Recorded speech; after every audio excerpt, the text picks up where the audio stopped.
All right, welcome back to Cars and Coffee 72. So I said I was going to do a video real quick on the easiest way to take the valve covers and the intake manifold off of this 6.4 project that I'm working on.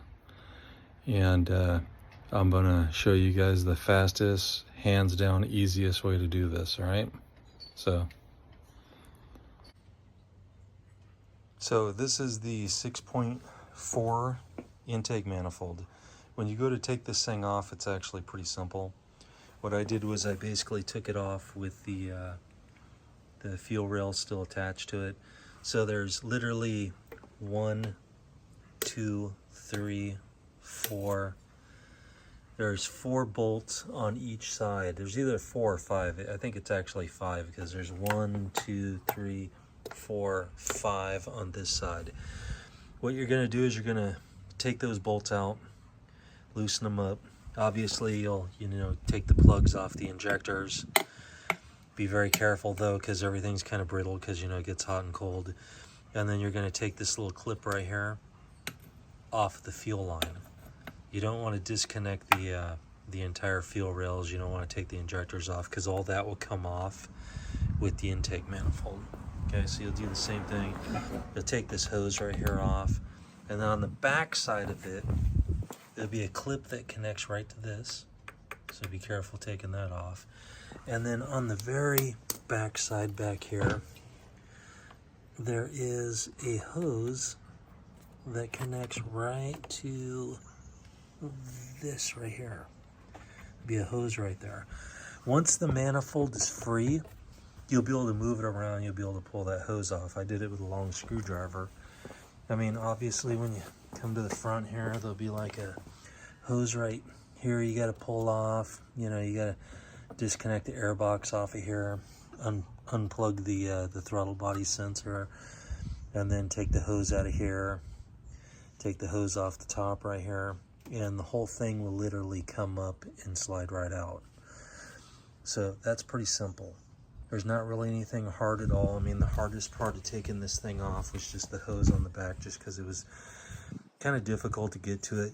So once I actually had it free and I lifted it up kind of to the side, I was able to take a big screwdriver and just gently pry it off, and boom, it came right off. Now, as far as the actual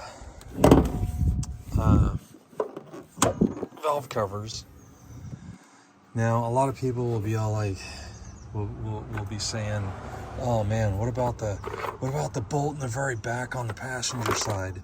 What about the bolt that's way back here, that's back underneath all this crap?" Okay, so basically that's the hardest bolt out of the whole thing. You can see here that I left all the wiring for all the coil packs, all the wiring for all the fuel injectors, everything's there.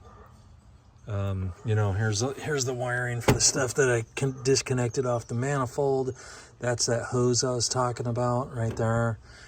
You can see I disconnected, the air intake and took all that out. And then, I already showed you guys how I took the MDSs out. This one right here that I haven't taken out yet, that is the oil pressure solenoid, and I'm going to be replacing that one too. And that one works kind of the same way, a 10mm bolt right here, and then you just gently pry on and it'll slide out. This one's a little bit more durable. It won't break in half when you take it off, so you don't have to worry about this one breaking and having to clean anything out. And again, with these connectors, these little red clips on them, just be real careful. Pop them forward and then squeeze them and pull them off. It's easier with like a little pick.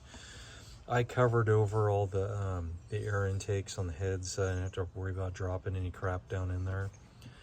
And as far as this bolt way in the back, so when you take the valve covers off, obviously you got to take the coil packs out, and then you got to take all the bolts out. I believe there's 1, 2, 3, 4, 5, so there's 10 on each valve cover. So take all 10 of them out. That doesn't matter which side you start on. Just be careful, because when the valve cover's loose, the bolts, they're just kind of sitting in there. So you don't want to accidentally drop them down into some spot on the motor that you can't get to. I just took each one out after I loosened it, That way I didn't have to worry about, you know, dropping it down in there. Now, as far as this one that's way in the back here, where you can see the top of it right there, all this crap is in the way, and when the cover's on, it's even tighter. I found this tool right here, this funky thing that says Pittsburgh on it. Guess where? I found this over at Harbor Freight. They make this super long one. It comes in a 3/8 inch, and I think it's a 1/4 inch or 1/4 inch, I think. I don't know. I'm terrible at math. Anyway, this thing is super skinny, and you just pop a shallow socket on there. I think it's a 10 millimeter. It's either 10 or an 8 or something. I don't remember, but you pop your socket on the end there, and this bad boy will reach right back in there and do the job very easily. It's probably the easiest way I've ever seen to take that friggin' bolt out, because that thing's a nightmare. Get one of these, they're not that expensive. I think I paid like 20 bucks for it. It's pretty cheap. It might look funky as hell, but it's lifetime warranted, and it's a badass tool. That's all I can say. Now the other side's a little freaky, because I didn't know this until I took it off. So let me move this crap over here. The other side, in order to get the valve cover off, the power steering pump is in the way. The valve cover actually goes underneath this edge right here. So what you have to do is you actually have to remove the power steering reservoir. It's like the pump and the reservoir is all one piece. Sounds like it'd be kind of hard, but it's not. It's actually pretty easy. So right here, there's one bolt, 2 bolt, and then underneath here, like right around the corner here, there's 3 bolts. And you can see on the block right there where there's 3 bolts that connected it, right there. So just take the bolts out, and then just let the pump kind of hang, and it'll give you plenty of clearance to get this valve cover off. So it's pretty easy. It'll pop right off after that, and then easy breezy, and then you can get to work on the heads, which I'll be doing that next. So I'll be able to show you guys a real easy way to get the heads off too, without having to mess around with the exhaust manifold bolts and all that other bullshit. I ended up having to do it on a 5.7 liter, and these motors, believe it or not, are very similar.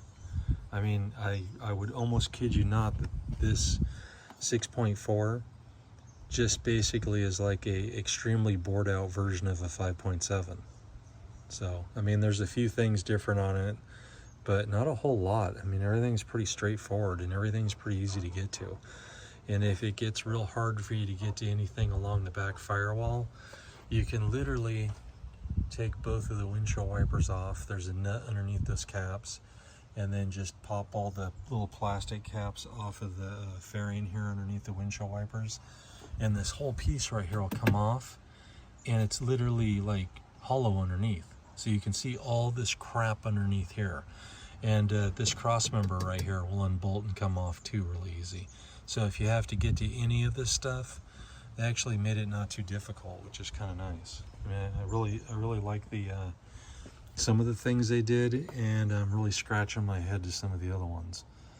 But thank you guys all for watching. I mean, big shout out to the people that have subscribed, and thank you for so many clicks. And I'll keep trying to make it as simple as possible, because like I said, I'm just a regular dude with regular tools, and I'm doing this shit in my driveway, and you know, if I can help people, cool. So stay tuned. I can't wait to start cracking on this thing and find out exactly what the hell happened to it, and start fixing it. And I hope that you guys are all there to watch it start it for the first time. This is Cars and Coffee 72, and I'll talk to you soon.